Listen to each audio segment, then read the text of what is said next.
218 خوێندکار لە پەیمانگەها تەکنیکی ئامریە دەرچوون و بڕوانامێن دیبلۆمێ بەدەستخۆ ئیدان. خوێندکارێن دەرچوویشی خواستن حکوومەت هەڵەنکاری بوو پەیدا بکات و بزیترین دەم بهێنە دامەزراندن. ڕاگیرێ پەیمانگەها ناوبڕیژی خواست کولیژەکە تەکنیکی وەکو هەن قەزایەن دی لە ئامێدیەژی بهێتە ڤەکرێن.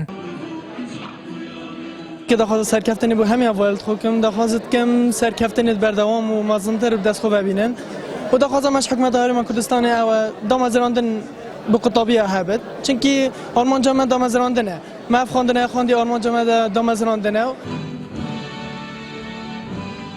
و هلکفته مدویتن داخواز کسکارن واقع تابیا بکم چات وقت خواندن دا هاندار تابوینه نوکجی پتر هاندار بن حول بدن کو دلیون کاری بو پیدا بکن الکارت تایبت جی دابار حکومت هرمی بچک سفکت دبیتن دیسان داخواز من اول جهات دست حلادار کردستانه کو حول بدن آینده که نزدیک دا کلیجه که تکنیکی الوی دوره هاوشوی دورندین کردستان بهتر دامزراندن.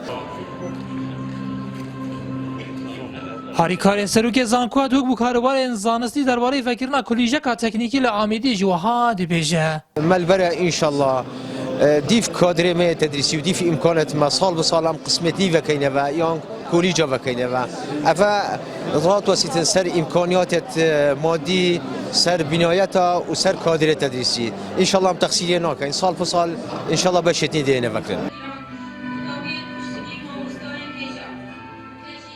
218 خوێندکار ji pişkên kargeriyê bazirganî şûrûvekirina nexweşiyan û samanê ajalî û IT û kargeriya geştyarî derçûn. Li sala 2004 peymangeha teknîkî Amêdiyê hatiye damezrandin û tanokê nêzîkî 1292 خوێندکar jê derçûne. Nihat Weramariyê Nartî, Qaza Amêdiyê.